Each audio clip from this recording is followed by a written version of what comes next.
রাজধানীর new market এলাকা থেকে উইস্কি ও বিয়ার সহ দুই মাদক কারবারিকে গ্রেফতার করেছে ডিএমপির নিউ মার্কেট থানা পুলিশ।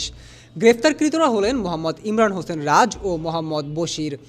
এ সময় তাদের কাছ থেকে ২ বোতল উইস্কি, ৪৯ ক্যান বিয়ার ও ২টি মোবাইল উদ্ধার করা হয়।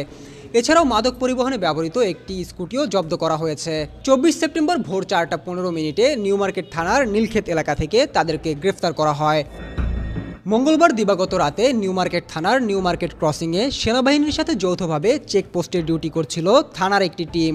ভোরের দিকে নীলক্ষেত ইসলামিয়া বই মার্কেটের সামনে একটি স্কুটিকে সন্দেহ হলে থামার জন্য সংকেত দেয়া হয়। সংকেত অমান্য করে তারা না থেমে কৌশলে পালিয়ে যাওয়ার চেষ্টা করলে দুই আরোহীকে গ্রেফতার করা হয়। পরবর্তীতে স্কুটিতে থাকা একটি বস্তা তল্লাশি করে ২ বোতল উইস্কি ও ৪৯ ক্যান বিয়ার উদ্ধার করা হয়। গ্রেফতারকৃতরা স্কুটিতে করে মাদক বিক্রির জন্য নিয়ে যাচ্ছিল এবং তারা দীর্ঘদিন যাবৎ এই মাদক ব্যবসার সাথে জড়িত মর্মে প্রাথমিক জিজ্ঞাসাবাদে স্বীকার করেছে। গ্রেফতারকৃতদের বিরুদ্ধে আইনগত ব্যবস্থা প্রক্রিয়াধীন রয়েছে।